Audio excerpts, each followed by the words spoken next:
Chris and Chris Talk Movies. All right. Hello again, everybody. What a pleasure to be here on our podcast. My name is Chris Ferry, and my co-host here. I'm Chris Huddleston. And today we are going to talk about the motion picture V for Vendetta. I wish I wasn't afraid all the time, but I am.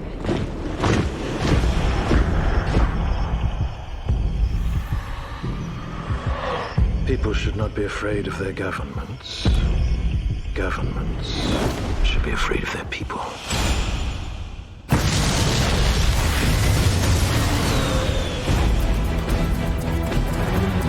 Those caught in violation of curfew will be prosecuted without leniency or exception. It's past curfew, you know.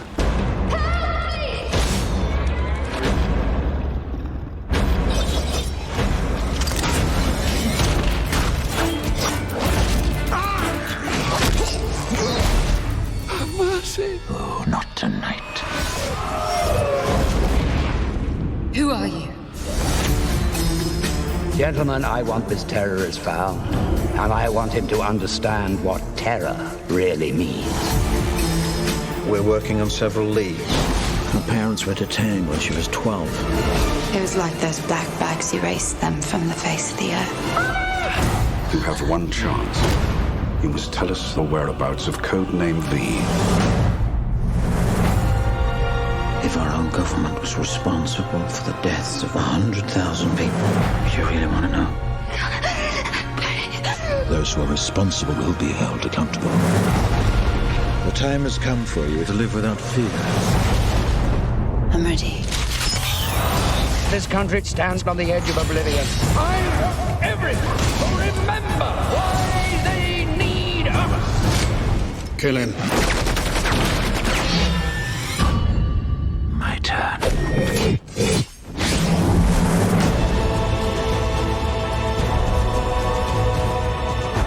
I suddenly had this feeling that everything was connected. We're all part of it.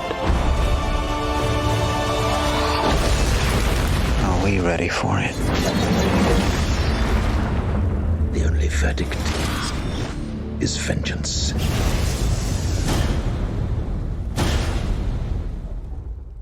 Okay, that was a little bit of a long trailer to just listen to, but I feel like many of our audience will have seen this film.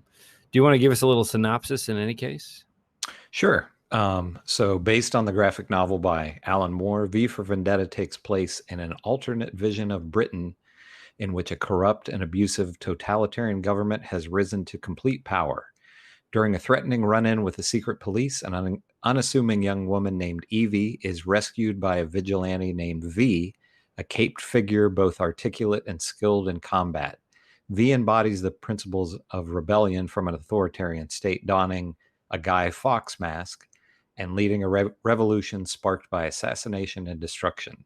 Evie becomes his unlikely ally, newly aware of the cruelty of her own society and her role in it. C'est voila. Broad strokes overview. What do you think? Go. I've always liked this movie. So I saw this when it initially came out in the theater and really liked it at the time. And I still think it holds up well. It's almost 15 years later. It came out in 2006.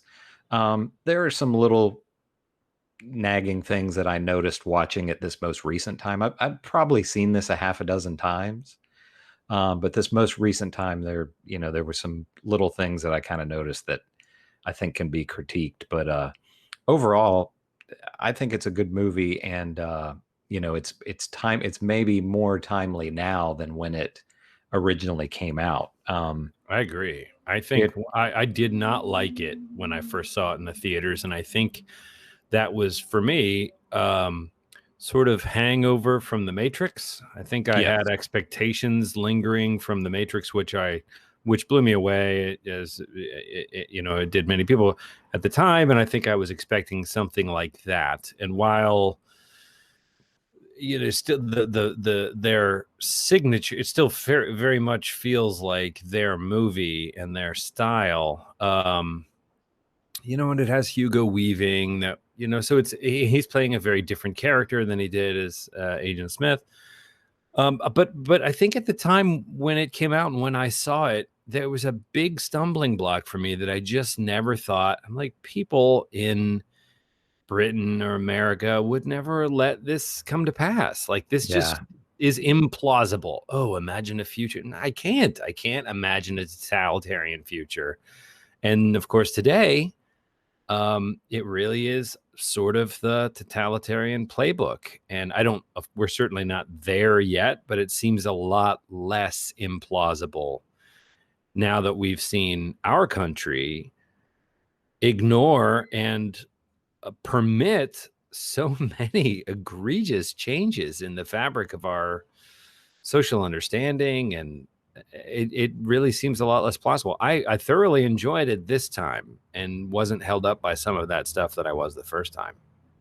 Yeah. And it's funny, even though I've seen it several times, it had been a while since I'd seen it, and there were some things that I had forgotten about. So the movie has kind of gotten back on people's radars a bit, like in the past few years we've had the book 1984, I think has topped Amazon's, has been #1 best-selling book on Amazon. And you've had The Handmaid's Tale also, that was a book that was written in the 70s, maybe early 80s, and the book became popular again, and also you have the TV show and all that because of themes that are somewhat relevant today. But with this, I've totally lost my train of thought now. Well, I mean, I can jump in. Going with it. Yeah, I can jump in. It's interesting to me that these authors, envisioning totalitarianism in Western democracies is not new, as you've just established. It is interesting to think of writers in the 70s and moving into the 80s processing this vision, because I think it has been a gradual erosion. In my lifetime, I sort of start the clock at Nixon, although I think there's examples of it all the way back through history. Mm-hmm. Until we get our current president, who just seems willing to run and even unaware, like that doesn't seem to be an agenda of his, except that his megalomania just dictates whatever choices he's going to make. But we go along with it, or even if we despise it, we sort of allow it to happen and wait for somebody else to step in and stop it. And meanwhile, it just gets worse and worse. And I think, this is how you would get there. Not that we'd all somehow suddenly think that totalitarianism is a good idea, but rather it's a process of erosion, right? Mm-hmm. Of social mores and a dilution of the truth, and an erosion of the stopgap measure, the things that would put the brakes on such a process gradually getting eaten away at. And for me, the darkest parts of this police state on the screen didn't seem nearly as far-fetched. Nowadays, what with George Floyd and sort of shining a light on our current police force, and the kind of, which is not to say that all police are bad people, but by any stretch of the imagination, I'm not saying that, but right. But there has been a blind eye turned to what really has been going on all along. And speaking of the Matrix, for me, it feels like Neo waking up from the tube he's in. I'm just, what? is this real? Can this really be happening in America? And my black friends of mine are like, yeah, welcome to the real world. Like this has been going on all along. It's just not been making the news. Well, and I think that's a good analogy, Neo, because I think with the things that have been happening over the last several months with the virus, so many people being quarantined, and it just seems like one thing after another. Yeah. And people have had maybe more time to kind of process things and really look around. And it does seem like there's an awakening to a degree among a lot of people. Look at how quickly the defund the police thing has, I mean, 5 years ago, 15 years ago, when this movie came out, if people were talking about defund the police, do you think that would have gotten anywhere? And now it's entered, there's obviously controversy about it, but it's entered mainstream. CNN is talking about it and things. So it's not like just some kind of fringe view. I remembered what I was going to say. A couple of the things that I'd forgotten about this. I didn't realize that the movie takes place in 2020, and I'd completely forgotten about the virus in the movie. So when the movie takes place, the United States is no longer a country because we've been wiped out by this virus, right? So, that was just another thing that I had completely forgotten about that was very timely. Yeah, and it's not the center of the story. Yeah, it's just kind of a background thing. Yeah. But it kind of allows it, you kind of get this feeling that that maybe there's a vacuum now because the United States is essentially gone, that, Britain is one of the remaining powers. But a question, something that I was thinking about watching this a lot, and something that I've thought about over the last several years. With Trump in office, you get the feeling Trump is so incompetent. He has these totalitarian inklings. He loves these, Putin and these other dictators around the world, and seems to have disdain for our democratic allies. But you wonder if, he's fortunately, his incompetence maybe keeps some of the really bad stuff from happening. And also, it could be argued that he doesn't really have core beliefs beyond just, what benefits him personally. But we have seen the things with, the Muslim ban and those kind of things that, and when you talk about the police, Trump is openly, he said a couple of years ago, that under him, police, it's not going to be this kinder, gentler police force. He said, and I think it was in one of his rallies, when you're putting a bad guy in the car, if you bump their head against the door, or you kind of rough them up getting in the car, that's fine. He was speaking to the police. He was speaking to, and it wasn't a rally proper. It was that's right. Yeah. Speech in front of police.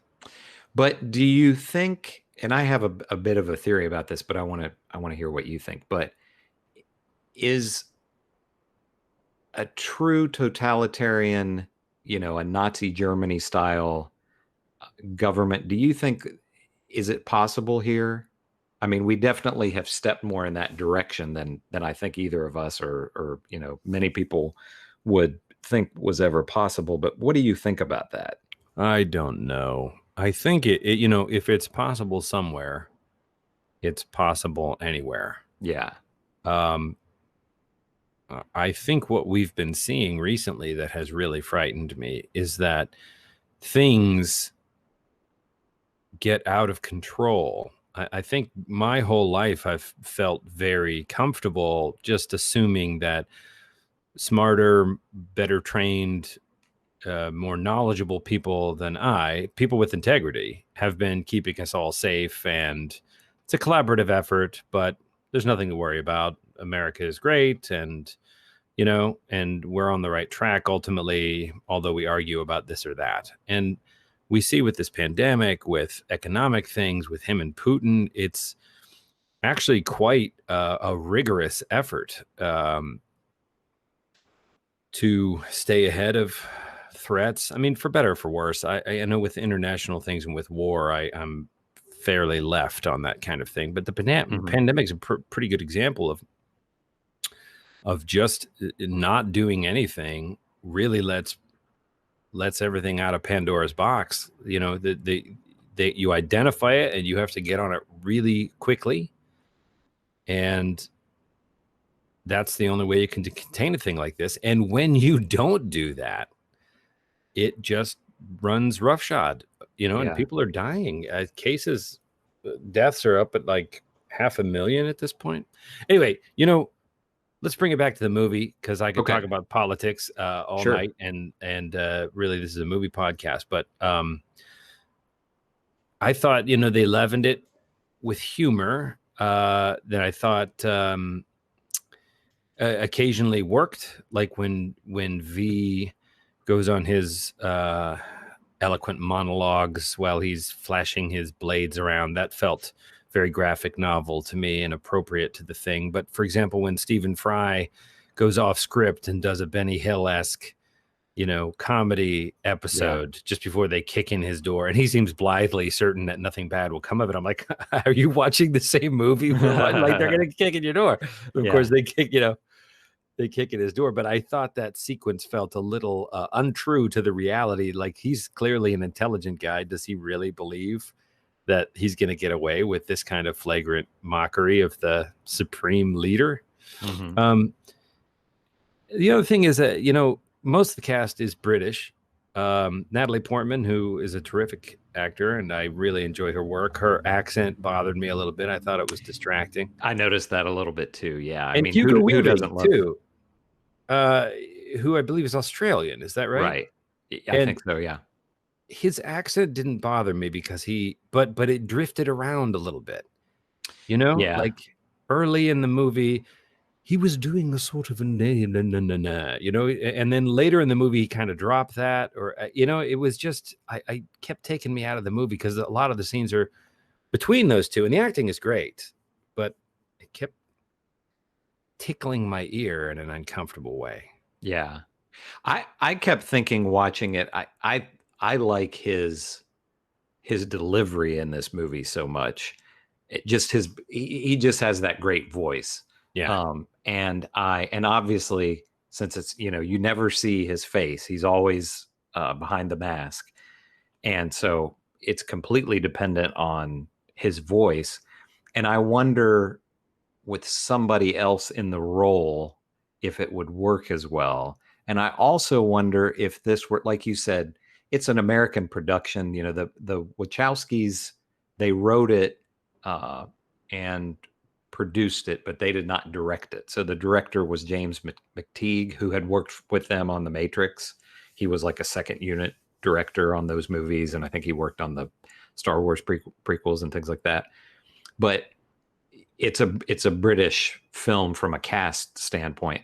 And I wonder, that was another thing that I was thinking watching this, if this were an American film, if all the actors were American, would it work as well? There was just something about all those British actors, particularly Hugo Weaving with it. You know, if that were, I don't know, Harrison Ford delivering those lines as V, would it have worked as well? And I love Harrison Ford, and he's a great actor too. But you know what I mean? I do. I have a great admiration for actors. Maybe we can do this on another episode, where actors that wear a mask over half or all of their face for the entire performance. Yeah. You know, I mean, there's one or two times when we see Hugo Weaving without that Guy Fawkes mask, but he's wearing like a beard and glasses, and, you know, you never really get to see Hugo Weaving's face. Yeah. And yet it is a thrilling and compelling performance, and that's remarkable when you think about it. For sure. And there's some interesting things with, you know, when you were talking in the beginning about not liking it upon the first viewing, some of the things that I'm a little bit critical of it is, as you were saying, they were coming off of The Matrix, and so there's definitely in the fight scenes, there's definitely a Matrix style. You know, there's kind of that bullet time, slow motion sort of thing. Yeah. And on the one hand, it's exciting, but on the other hand, it seems dated now to me. And another thing that I noticed, and this is kind of nitpicky, but there are quite a few times in this where it's very obvious that they're on sets. Like some of the scenes where they're up on rooftops, I was just noticing in the background, you can clearly tell that they're on a set. It looks, you know, and I hadn't really noticed that before, but the production of this movie is interesting because you were, so like I said, this was coming off of the Matrix films, and it was right after the first two Spider-Man movies, the Sam Raimi Spider-Man movies. So this was kind of the first new resurgence of superhero movies after, you know, you had Superman in the 70s and 80s, and you had the Batman movies in the late 80s. But superhero movies were kind of dormant for a little while, and it was before the Marvel Studios films. And it always struck me as strange, this movie getting made. It didn't make, I think it probably lost money. I think it only made like $125 million worldwide or something like that. But I can just imagine studio executives saying, like, you know, kids love the superhero movies, and hey, this has got to, you know, well, and I'm sure after the Matrix, those two, I'm sure after the Matrix, they'd have gotten do whatever you want. Anything greenlit. Yeah, but I could just see executives saying, like, hey, it's got a guy in a mask and a cape. Kids are gonna love it, you know. And it's this political movie about basically domestic terrorists, you know, fighting against. And I just remember being struck initially seeing this. You know, you're just like 5 or 6 years after 9/11, right. And right after 9/11, there were all kinds of movies that couldn't get made because, there's a plane crash scene in this, or there's this, you know, it's too violent or whatever.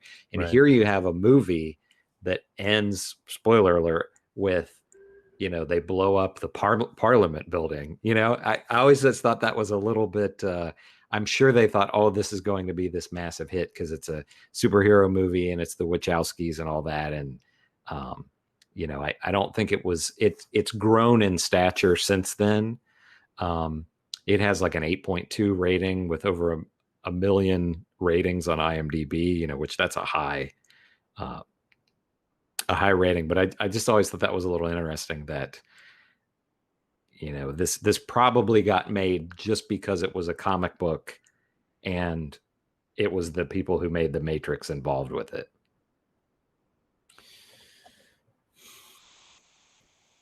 Yeah, you know, I really am glad that we revisited this because I've been watching a lot of older movies. Robocop, I think I mentioned that in one of the other episodes. Yeah. But I like to see the ways in which they get it right and the ways in which, now this is not purely, if you know, it's based on the comic book, so it isn't like the movie itself. I think of it as an adaptation rather than a fortune telling, right? Yeah. The source material is kind of is a cautionary tale, fortune telling thing, but the movie doesn't have the same feel to me in terms of being a warning as much as it feels like it's like a lesson. Oh, this is what could happen to you if you're not vigilant, kind of thing. Whereas Robocop is like, you know, if things continue the way that we're going now, you know, here's what I think can happen, and then you get the story, and I love those because they imagine out into the future. And so we've been revisiting these, and I think one of the things that I really enjoyed this time around was having the I said initially that I you know, it distracted me a little bit because I had expectations of Hugo Hugo Weaving and the Wachowskis, and I wanted the Matrix all over again. But now that that's faded, some of that other stuff in the source material really comes to the fore. You mentioned the virus, the idea of a frightened populace that doesn't like it, but doesn't dislike it enough. Well, they need somebody to stand up and coalesce around, right? They need a V figure to literally, in this movie, tell them what to do. And it's a pretty low ask. It's show up here a year from tonight, and we'll take it back, basically. Meet me here. And then that's all the instruction they need. But they're given a timeline, and it's a date. And, then the movie happens in the intervening year. And things get worse over that year, and people are actually ready to put on the mask and take to the streets. And I think because we are actually seeing people taking to the streets now, that felt very powerful to me. That felt very prescient.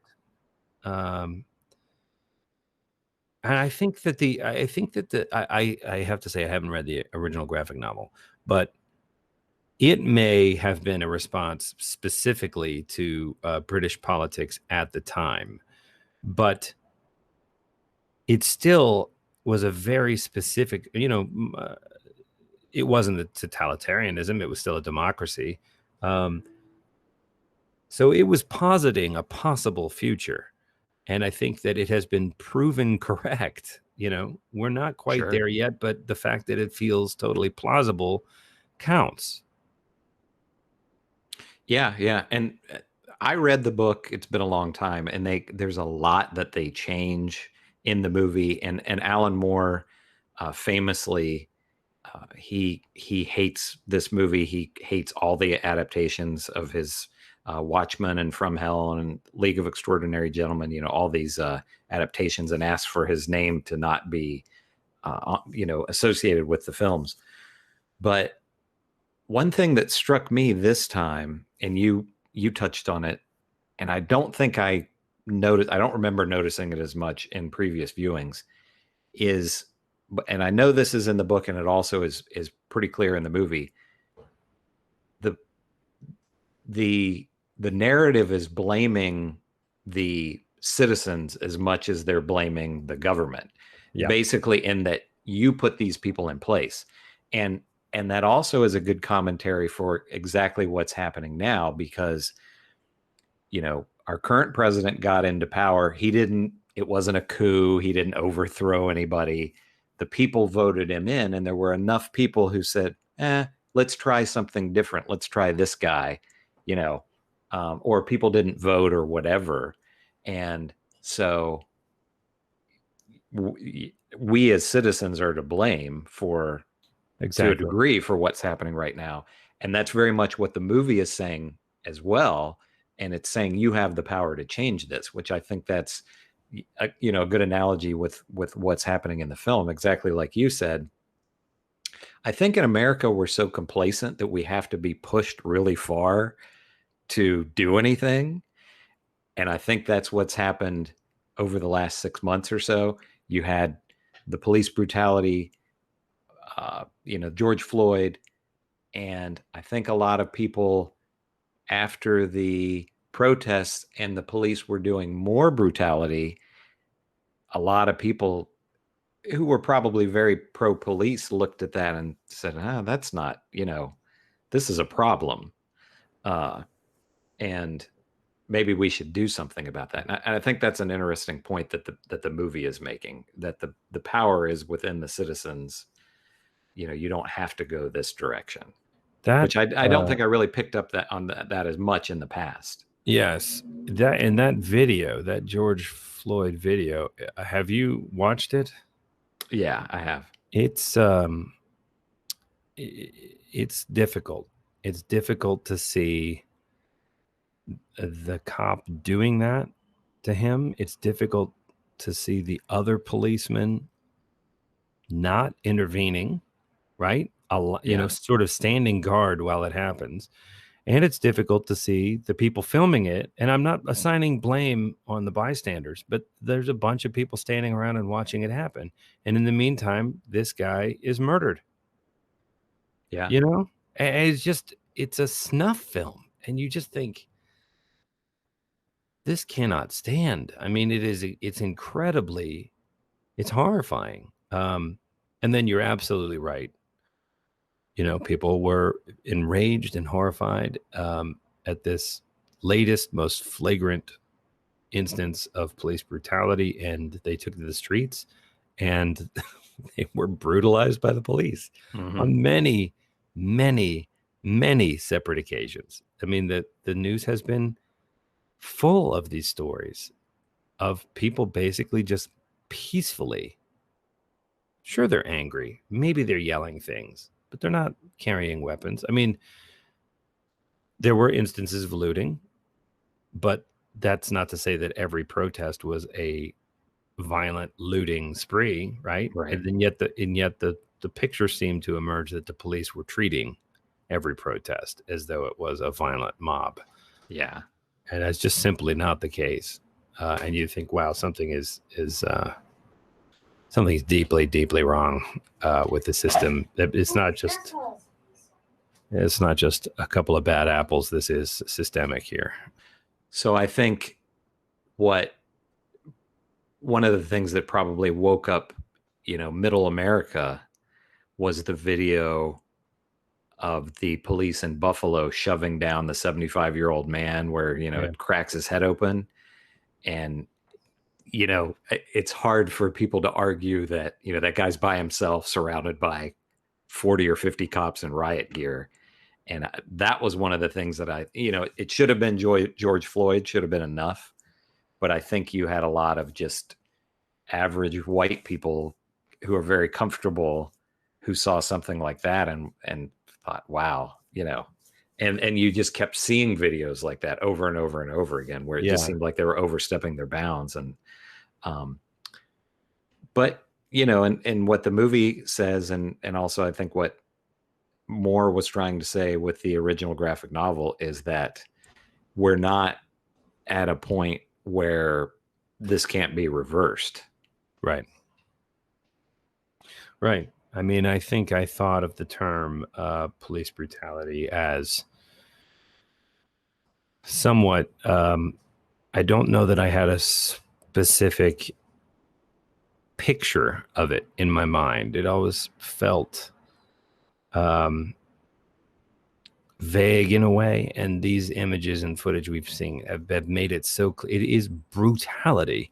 And you see it in the movie. And I think when I originally viewed it, part of my naive mind rebelled against, come on, you're not going to have law enforcement people. It's like from Nazi movies where the Nazis are just sadists, and they are, I mean, not that the Nazis weren't sadists. I'm not defending the Nazis. Right. But just that you'd be terrified walking down the street because a couple of, Nazi soldiers were coming, and you could expect them to be brutal, cruel and brutal to you. And I had grown up with World War II films, so I'm like, well, yeah, the Nazis were that way, but police aren't that way, and I'm like, well, we're seeing that police can and are being that way in lots of different cities, in lots of different instances. I don't think that this defund stuff would move nearly as quickly without all of this nightly news evidence of it. You just go, man. And then you realize, well, what do you mean defund the police? I'm like, well, it's like 70% of the city budget. You're like, what? Why? New York City, it's like $6 billion. It's insane. Yeah. And I mean, how did I not know about this? Like, have I been voting for this inadvertently all along? No, I think it's just been the way it always is. And they have a kind of legal immunity, cops. Yeah. That is absurd. Especially given what we're seeing, Oh, yeah, for sure. Anyway, we haven't talked as much about the movie as we have talked about. But I think that the two conversations go very, very hand in hand. And it has made this movie much, much, much more interesting. I think also, and I don't want to mention the Marvel universe in every single one we do, but especially in movies like this, it has set a new bar, and in much the same way that I think that the Lord of the Rings trilogy set a new bar for fantasy. Yeah. In terms of, I don't know, I enjoyed Raimi's Spider-Man movies, and I'm sure they're, I enjoyed the original Superman movies too, but until the Marvel decade of those films, did you really see how possible it is to make a cohesive universe? I mean, if you'd have told me, hey, we're going to make a movie about the Avengers, forget a single superhero and like 2 or 3 villains. We're going to make a movie about the Avengers, which is what, 5, 7? How many of them are there? But there's so many leads in that movie. I mean, forget the CGI and making all that plausible. They make it feel like a cohesive universe. Like they just make it fly. Literally. And I think you look back now, I look back now at every other comic book movie, or even, Watchmen. We could talk about Watchmen one day. The graphic novel movies are a little bit different though, because I think they tend to be a little more political at heart, and they tend to be darker, at least the ones I've seen make it to the big screen. And I think they're comic books, but I don't know. Do you see where do you have a sense of where I'm going with this? They're slightly different. They're same genre maybe, but they're kind of a different category somehow. And with this movie, I mean, this is I'm sure there's a whole lot of people that don't know that this was a comic. It's a bit more, it's not sci-fi with laser beams, and things like that, but it's a bit more sci-fi maybe than, because again, it's this dystopian view of the future, whereas it is definitely that's not really stylized. happening in this Marvel movies. Yeah. It's stylized though, with the mask and the cape and the blades. For sure. Yeah. And there's much more action in the film than there was in the book. They played that up a good bit. But one thing that also with watching this, I don't know how you feel, but during this quarantine time and the pandemic and all of that, I find myself kind of gravitating towards comfort food. So I'm watching, just a lot of dumb, not totally turn your brain off kind of things, but more fun things like The Wraith that we watched a couple of weeks ago. Sure. And, there's been some things that I've thought, I don't want to watch that right now because I think that's just going to be too depressing. And even though this is about a totalitarian government, and there's a plague in it, and there's some really terrible things that happen, I don't think this is a movie that you watch it and you just feel totally depressed the whole time. No, it is fun. There's some dark stuff in it for sure. I think Hugo Weaving is, I nitpicked on her accent, but Natalie Portman is a terrific actor. The camera loves her, and she's got such an expressive face, and she really hits all of her marks. And I think the chemistry between those two is very effective. It stands up. I thoroughly enjoyed watching it, even though I will say that I do think sequence to sequence it was a little uneven from time to time. I would say highly recommend go back, have a look at this one. I'm sorry for all the political digressions, but I think they resonate. And this is a political movie. I mean, there's no, it's different from a Marvel film in that, you have, they've worked politics into Marvel. What's the Captain America movie, The Winter Soldier? Right. That has some, they're making some political commentary in it about war and those types of things. But those are definitely more popcorn movies. But this is a movie meant to be political, which like I was saying before, it always struck me a bit funny that, it came out at the time that it did and was a clear commentary on what was going on with the Bush administration at the time. But yeah, so I don't think you can. I think the political discussion goes hand in hand with this, especially with what's happening right now in our country. I think considering that it's actually it feels it's relieving to watch a movie as dark as this gets sometimes, because there's a positive ending and you do have an avenging angel, you Yes. know, with that silky voice, who seems utterly indomitable and stands for all the things we want to prevail. So I think it gives you a kind of a satisfying popcorn conclusion that we're all kind of hoping for. Yeah, for sure. And it's funny that now how long were you in England in school? Were you there for a year or 6 months? 6 months. So the Guy Fawkes mask existed, way prior to this, and the people in England, they have Guy Fawkes Day. And my understanding of that is that they really kind of celebrated that to almost make fun of him. In the movie, it's presented as that he was this great hero, which I could be wrong, but I don't really think that's the view in England.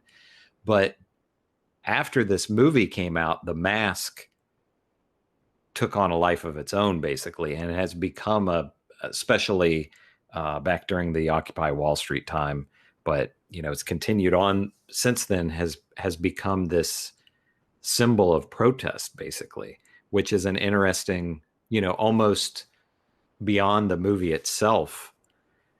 There are people who recognize that mask who have probably never seen this movie. Right. So I think that's kind of an interesting cultural impact that it's had. I agree. I think we ought to call it. I think we're at time. Okay. Always enjoy it. Looking forward to next time. Let's, after we stop recording, let's talk a little bit about what wonderful film we are going to discuss on our next podcast. And to all of our wonderful listeners out there, tune in next time. And I'm Chris. And I'm Chris. Thank you, everybody. Bye.